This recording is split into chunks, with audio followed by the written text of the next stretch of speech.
working by lamplight before the sun rises in a Northern California vineyard, gathering eggs for market on a New Hampshire poultry farm, inspecting cover crops on a Wisconsin field,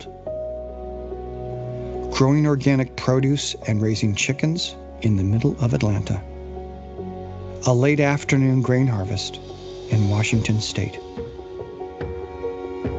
and sunset with cows grazing on a Vermont hillside. This is what organic agriculture looks like in America. And these are the farmers and ranchers helping to meet the increasing consumer demand for organic products in this country.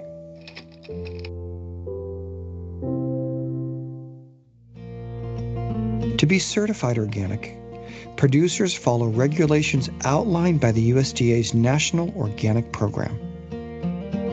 The USDA's Natural Resources Conservation Service can help both certified organic and transitioning producers with voluntary science-based conservation practices that enhance biodiversity, mimic nature, and utilize natural processes. These can include the use of cover crops, crop rotations, and nutrient management plans to help build healthy soils. And because organic farming is an ecologically based system, organic farmers eliminate the use of most synthetic fertilizers and pesticides, sewage, sludge, irradiation, and genetic engineering. They opt instead to work with nature, using practices like mulching, companion planting, insectaries, and cover crops to deal with weeds, insects, and disease. And since organic farmers also rely on dependable water sources, NRCS can help with effective irrigation water management plans tailored to a farm's specific needs. They can also provide support for organic livestock producers on pasture and grazing management, diverse pasture plantings, fencing, water facilities, and shelter. And NRCS can provide both technical and financial assistance with high tunnels, allowing farmers to extend their growing seasons, benefit plant health and vigor, shelter crops from weather extremes, manage pests, and help protect against drift from pesticides and pollen. Organic agriculture. It's good for you, and it's good for the land.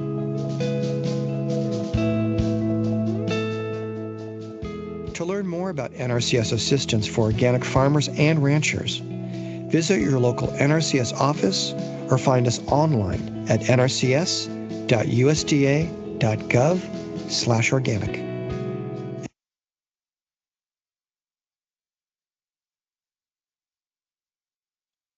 Good night, everyone. I always love that video. I don't know, I get like a burst of motivation. Thank you for joining us for the third session of the Organic Webinar Series. This series is part of our efforts to extend outreach and share opportunities for organic and transition to organic producers. We want to remind you that this session is being recorded and it will be made available through our YouTube page. You can find us under NRCS New Jersey. There, you will also have access to the first two sessions. In today's session, we have Fran DeFicio, NRCS Program Specialist, that will talk about eligibility and application process. We'll welcome any questions, so feel free to post any questions you have in the chat. Fran, I will turn it over to you now.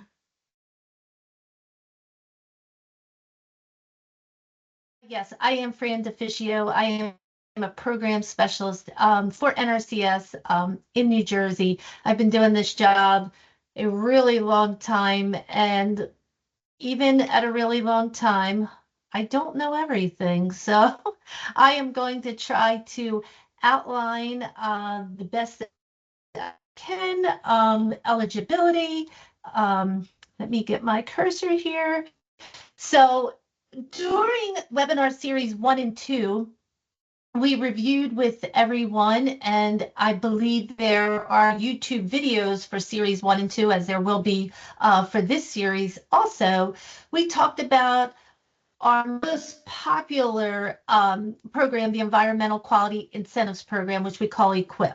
We talked about the Agricultural Management Assistance Program, AMA.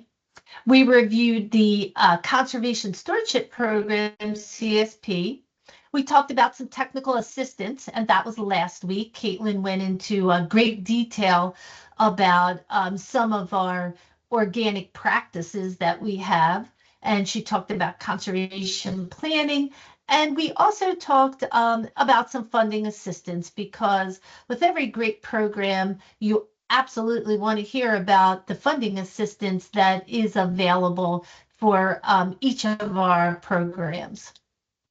So tonight we might have a little bit of a repeated effort, but sometimes it's good to hear the same thing more than once. It kind of registers a little bit when you hear it twice. I know it does for me. Sometimes I need to hear things a half a dozen times before I can really understand what's happening. So we're going to talk tonight about some programs that are available specifically for organic producers, some funding, ranking pools, because everything we do is competitive. So we're going to talk about ranking pools, and we're going to have an example of some of those questions. And then I don't want to scare anybody off, but we will talk about how to sign up for all of our programs and some of those eligibility requirements. And then we're just going to end this presentation just with an overview of the field offices and which counties wherever you live, whatever county, what office that you would go to for assistance. So tonight we're talking about our financial assistance programs. We have easement programs too, but we're not going to cover anything about easements tonight. We're going to talk about our financial assistance programs, which is those programs that I had just mentioned, our EQIP, our AMA, our CSP. All of our financial assistance programs are funded through the Farm Bill. We are now working on the sixth year of a 5-year Farm Bill. So we are still working on Farm Bill 2018, and we are very eagerly awaiting a new Farm Bill, and we really hope that is available for the beginning of our fiscal year on October 1st, and we really are keeping our fingers crossed for that. We provide cost sharing to landowners and operators. And most importantly, we mitigate those environmental problems and address resource concerns. That is our main mission. We address resource concerns. But with everything we do and every practice that we schedule, that we contract, we do have standards. So every practice has a standard. In order, to participate in our programs, you have to meet some eligibility requirements.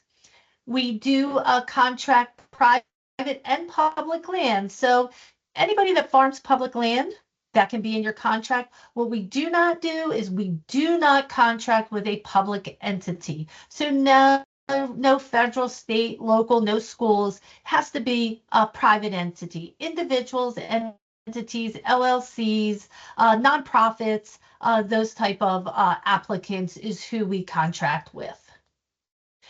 So just to recap our Environmental Quality Incentives Program, this is our most popular program. This is the program that we get the biggest allocation in every year. And we offer technical and financial assistance.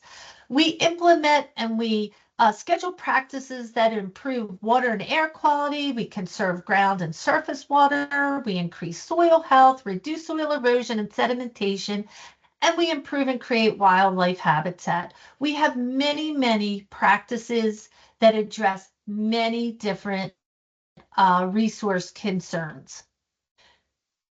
With EQIP payments, there is a $450,000 Farm Bill payment limitation. So again, we are working on the 6th year of a 5-year Farm Bill. So over the course of that 5 years, there is a $450,000 Farm Bill payment limitation.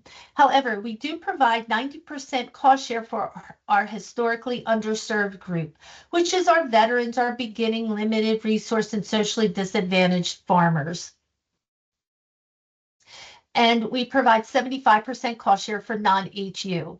Cost share is that 75 and 90% cost share is based on the average cost that we come up with for all of our practices. So every practice has an average cost associated with it, and our cost share is then that 90 or 75%. And of course, as soon as practices are implemented and certified as meeting our standards, we do like to get those practices paid for, because we do realize that, our farmers have and our participants have, put their own money into these practices, and we do want to reimburse you as quickly as possible. So for our organic EQIP payments, so we do have contracts associated with the National Organic Initiative may not exceed $140,000. And that is over the lifespan of the Farm Bill. But that does not include the Organic Transition Initiative. So we have a lot of initiatives going on here. We have OTI, which is our Organic Transition Initiative. And Caitlin talked about that a lot last week. And then we just have our National Organic Initiative. So it's a couple different initiatives going on.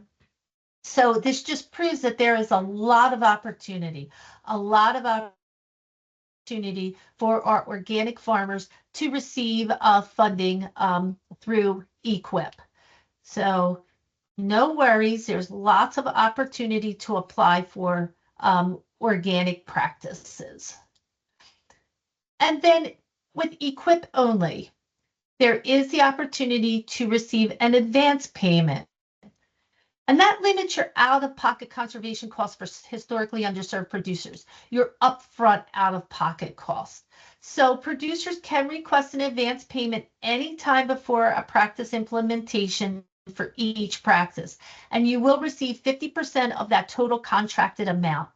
But that money must be spent within 90 days of receipt. So you do not want to request one of those advance payments until you are absolutely ready to order those supplies or secure a contractor with a down payment. So, that is just that's a great opportunity for our historically underserved producers. And then we have our Agricultural Management Assistance, AMA. This is only available in 16 states, and it's 16 states that have historically low participation in crop insurance. So it really mirrors EQIP. It offers all the same practices as EQIP. There's just a few slight differences. For example, you do not need an irrigation history for AMA as you do in EQIP. But, that's one of the differences. And the other difference is there is a $50,000 per fiscal year payment limitation, unlike EQIP that has that $450,000 over the lifespan of our Farm Bill. This has a $50,000 per fiscal year payment limitation. And our fiscal year runs from October 1st to the following September 30th. And then we have our Conservation Stewardship Program. And this offers our technical and financial assistance to help those ag and forest producers take their conservation efforts to the next level. So if you've already been doing a lot of conservation work through EQIP, through AMA, you're probably ready for the Conservation Stewardship Program, because this is the program that rewards our producers for maintaining and operating those existing conservation efforts. So through CSP, we offer those annual payments for implementing these practices, like I just said, for maintaining the existing conservation efforts. All CSP contracts are 5 years, and after that 5 years, you have the potential to renew for another 5-year period. Again, our Farm Bill payment limitation is $200,000. But the great part about CSP, and this is brand new this year, there is a minimum payment of $4,000 per year. So even our smallest producers over a 5-year period are guaranteed, if you are eligible for CSP, a total of a $20,000 CSP contract. So, that's a pretty good payment, especially if you're farming a little bit on the smaller side. We are guaranteeing you a $20,000, over a 5-year CSP contract. So CSP is absolutely something to look into if you've hit that pretty high level of already addressing a lot of your resource concerns on your operation. So for our EQIP and our CSP organic producers, I'm sorry, just need a tissue. We have, that includes the operations where there are certified organic, transitioning to organic production, or exempt from organic certification. And just a note here, organic operations that sell less than $5,000 a year in organic agriculture products are exempt from that USDA organic certification. So if you are in that exempt group, you can still apply for our organic initiative, but you just are exempt from that organic certification. So USDA certified organic producers, you all agree to implement conservation practices or conservation activities that are consistent with an approved organic system plan. And I believe we abbreviate that as an OSP. For both EQIP and CSP, we, NRCS, are required to establish separate funding opportunities for organic and transitioning to organic producers. So that's a great thing. That gives you just a little bit of an extra, how should I say, a little extra effort there to hopefully be contracted when you are certified or transitioning. So everything we do is competitive. So how do we handle that? We handle that by coming up with ranking questions. So for example, I just have posted a few of the ranking questions that we use for EQIP. Does the EQIP schedule of operations include practices that will result in reduction of erosion? These are just questions that we ask, that we assess. So when we come out to your farm and we assess your farm, these are things that we're going to see, things that you are agreeing to. Are we going to have practices that will result in the creation of a buffer zone that will mitigate off-site contaminants from entering the farm? These are all yes or no questions. The more yeses you have, the more points you will get. The more points you have, the higher your ranking will be. And that is how we handle our competitive ranking questions. We ask questions about nutrient management for management of soil fertility, plant nutrients, and soil amendments. And these are just a few examples of the questions that we ask. We ask questions on how you're going to manage noxious and invasive species on non-cropland acres. We ask how, what you're going to do for the intent of increasing habitat for pollinators, beneficial insects, or both. And that is how we make our programs competitive, by asking questions that are typically yes or no. They could be multiple choice, and awarding points on how those questions are answered. And then for our CSP ranking for organic producers, the main question for our CSP ranking is 75% or more of the land in the operation must be certified or transitioning. If we can answer that yes, then by all means, we will put that CSP application in the organic ranking pool, which absolutely will give you, definitely we have to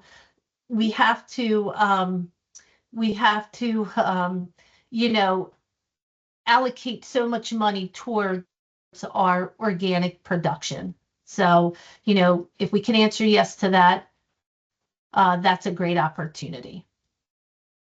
So what lands are eligible? So this is what lands are eligible for any of our programs, whether you are organic or not.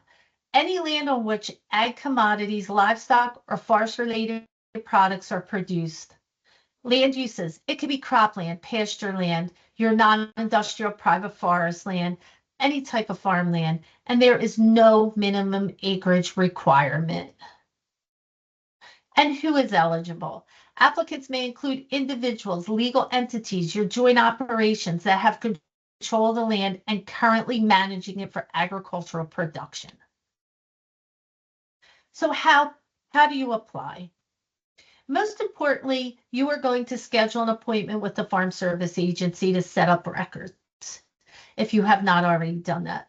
The Farm Service Agency is co-located with all NRCS agencies. So we have 6 field offices in the state of New Jersey, and in each of those 6 field offices, you will find a Farm Service Agency office and you will find an NRCS office.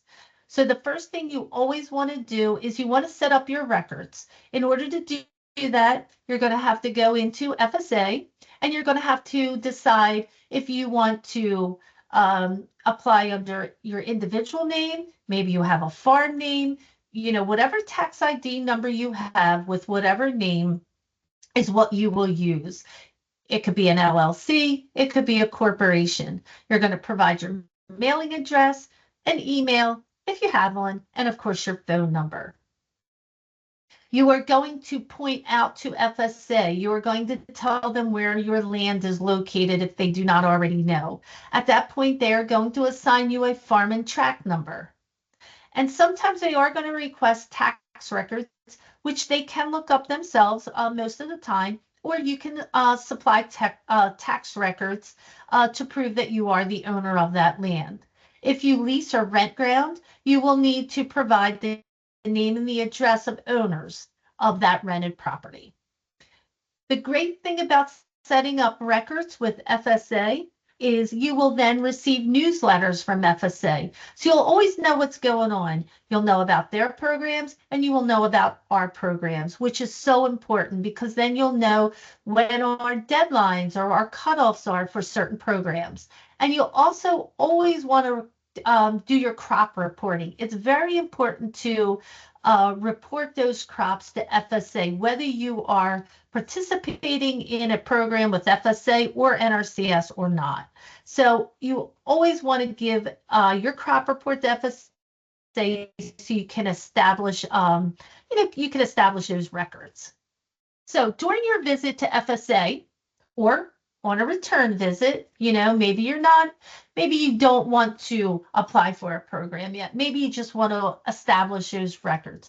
But either way, once you decide that you do want to apply for a program, you have to start establishing some of those eligibilities. So one of the forms that you do have to complete to be eligible for our programs is the AD 1026. That is your highly erodible land conservation and wetland conservation certification. So for every piece of cropland, we must determine whether it is highly erodible or not. So you simply, and FSA helps you, they guide you through all of these forms. So don't be scared, it does seem a little overwhelming sometimes, but don't let that deter you from applying for a program because FSA is going to help you with these eligibility forms and so is NRCS. So together we will not just tell you to do this on your own. We will always help you and guide you through your eligibility forms. So you will need to fill out this 1026, but this is just basically name, your address. You're going to put your tax ID number, your crop year. More than likely, we're going to proceed to Section B. So it's just a couple yes and no questions. Okay, we're not going to read these too much. This is just an example, but it's not a very long form. I'm going to sign and date it. And the great thing about this form is if you don't change your farming operation and you're just farming the same land year after year, this form actually rolls over from one year to the next. So you fill it out once and it just keeps on going. There's no reason to do it again. So this could be a one and done. Of course, you will have to fill out this form again if you do make some land changes. Maybe you pick up some additional ground. So you would have to fill out a new one. But for the most part, this just rolls over from one year to the next. And then we have our our average adjusted gross income certification form. You're really looking at the whole form right here. Again, name and address. We need that tax ID number. And it is called your adjusted gross income. So, you have your income, you have your expenses. After you put all that together, that's your adjusted gross income. We look at, for example, if this is 2024, the year we are in right now, we would be looking at years, the IRS, not we, the IRS would be looking at years 22, 21, and 20. They would look at the 3-period average for those years. You're either going to check mark less than or equal to 900,000 or more than 900. If you check mark more than 900,000, it unfortunately ends right there and you are not eligible for our programs. If you check mark less, this goes to the IRS for verification, and then you are eligible for our programs. This is the one form that must be filled out annually, every fiscal year, that you would apply for a program. So if you applied for a program in 2024 and we give you a contract and we don't see you for another 5 years, you don't fill out this form till the next time you are applying for one of our programs. So, we have some participants that they apply every year for a program because they're gradually, implementing practices. So this is one of those annual forms. And then we have what we call the 902. There's an E for entity. There's a 902I for individuals. I've just thrown up here an example of the form that if you were an entity, again, you are just putting your entity's name and address, your entity's tax ID, you're listing the individuals in your entity, and if they have signature authority. Most of these forms right here that you see are done right with the Farm Service Agency. They typically do not hand this to you until you take this home, fill it out, and bring it back. You usually sit with them and they fill it out and help you right on the spot and you sign it. Again, this is one of those forms that once it is completed, it rolls over from year to year. There is no reason, unless you have made some major change in your entity information, that you would have to fill this form out again. So now you have done a lot of paperwork, but you have not yet applied to NRCS for a program. So this is just a little snippet of the beginning of our application. This is a conservation program application. Again, we're asking for the applicant name, whether it's your LLC, your address, your phone number, the location where assistance is requested. It's not always where the mailing address is. This might be, 10 miles down the road, and you could just put that address, or you could put 10 miles down the road. We just want you to describe where that assistance is needed. What kind of assistance is requested? Do you need irrigation? Do you want a high tunnel? Do you need buffers? Do you want cover crop? So what kind of assistance is requested? We're just asking for a little overview here. And do you have customer records with the Farm Service Agency? So maybe you haven't went to visit them yet. Just because you have not visited them does not mean we do not want your application. We still want your application. So that's just a simple yes or no question. And then here is where you are going to, choose what kind of programs do you want to apply for. Most of the time, you don't know what kind of program you want to apply for. Well, you're going to say, well, I definitely want to apply for EQIP because, well, that's our biggest program and our most popular and probably the one that we advertise the most. But maybe it's AMA, maybe it's CSP. If you check mark all three, that's absolutely fine. We will help you figure that out. So no fear, we will help you figure out which program is best for you.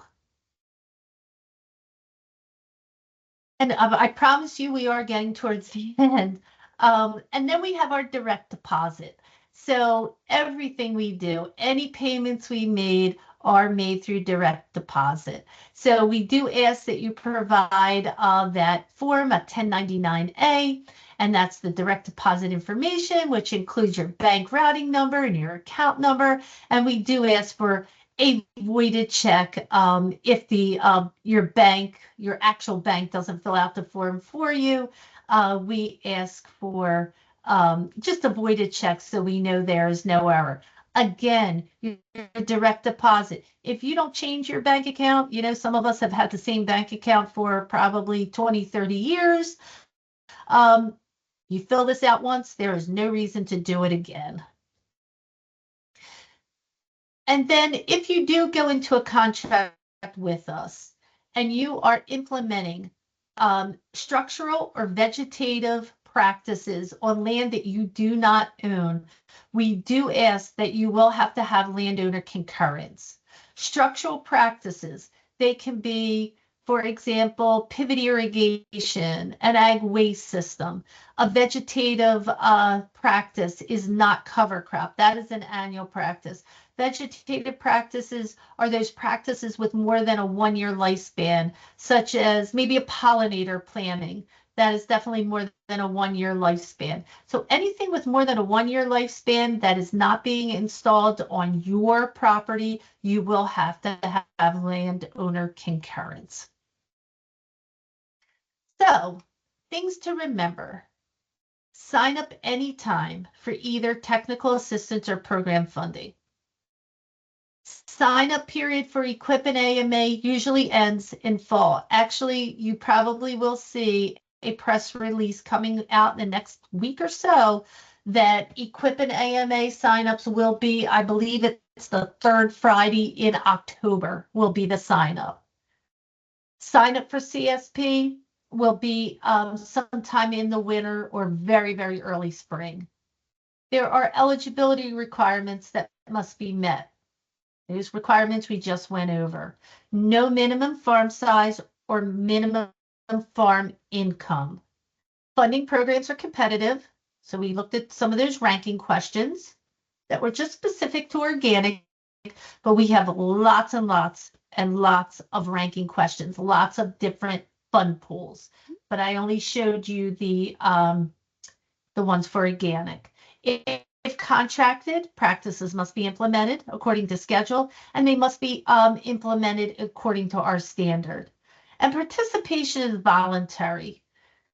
So, one of my most favorite things about the agency that I work for here for NRCS is we are non-regulatory.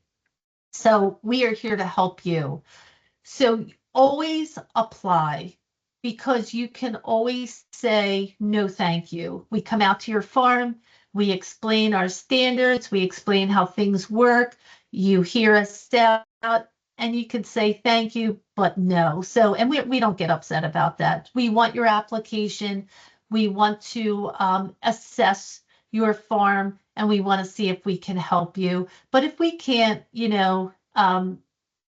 we understand that. And communication with your field office and your planner is needed for success.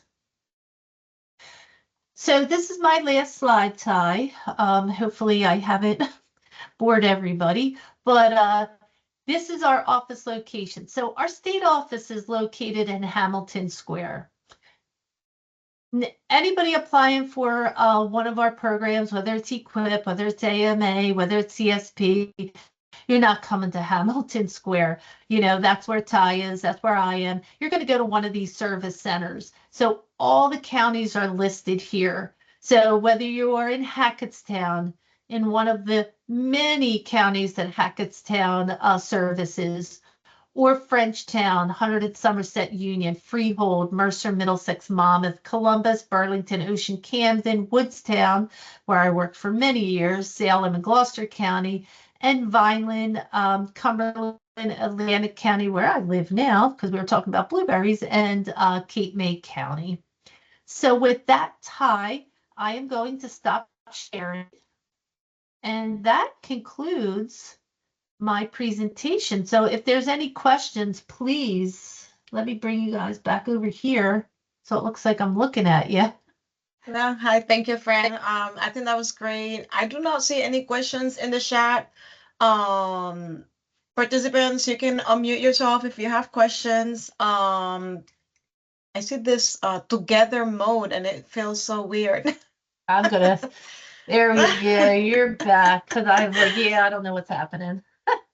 But even if you have questions after this, feel free to reach out to us. Feel free to contact your field office. We're more than happy to help and answer any questions. You know, like Fran said, this is voluntary with no commitment.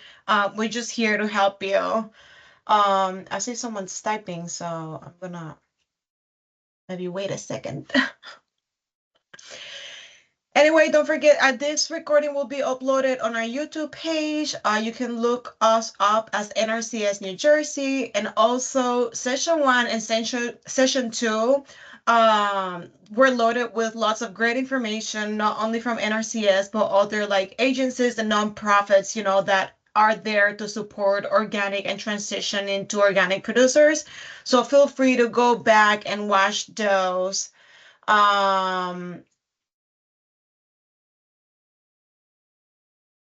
Yes, absolutely. Yes, yes, Babu, you absolutely you can do that. Yeah, and Um, so Ty, not to interrupt you, Ty, but I don't know. you do not have to wait until you see our advertised cutoff for our next funding period for fiscal year 25. So that's a great question right there. You can apply for our programs anytime. So if you went into any of the field offices now and applied, it will be for fiscal year 25, but it's never too soon. So the sooner the better, because sometimes when we put things off, we forget. And then that cutoff date is going to come upon one of you, and it's going to be like, uh-oh, you're either going to be rushing or you're going to forget and you're going to miss out on a great opportunity. So right now, and not to take over your time, I'm sorry, because this Oh, is no, what I no, do, no. but can't help myself. So if you went in and applied now for fiscal year 25 program, that's great. And you could do all the paperwork except for that adjusted gross income form. You know, you have to wait for fiscal year 25 to do that, but that's such a simple little form. And if that's the last thing you have to do, geez, that would be great. So yeah, anybody that wants to apply now, we highly encourage it. Mm-hmm. That was good, friend. Thank you so much for that. And I'm just looking at the chat because, okay, if you were No, funded previously, does that disadvantage you in the ranking process? so No. no, absolutely not. You know, there's always new resource concerns developed. You know, every year a new resource concern could pop up. So absolutely not. There are no ranking questions that you know, will alter or, you know, hurt your ranking because you have been previously funded. And that happens a lot. You know, not everybody wants to you know, like some people like to do things in small stages, or how they can also afford to do things. You know, you have to look at what you're capable of doing from year to year. So I always encourage people, don't overload your contracts sometimes, space some of those things out. That way, you know, you're a little more successful sometimes with your contracts if you don't overwhelm yourself. So that's a really great question. But no, we do not. There is no disadvantage if you have previously been funded. Absolutely not. And I think this is why we encourage, like, if you have questions like this, just contact your field office, talk to someone, and they will like help you answer like, you know, some of these questions. But yeah, it's good that you guys are like, when you guys have questions, to contact the field office. They will definitely support you on that process. Well, I think that's all like for tonight. If anyone has questions, you can find our information online. And like I said, this will be posted on our YouTube page. So thank you, friend, for taking the time for being here tonight and doing this great presentation. And thank you all for attending. So have a good night, all.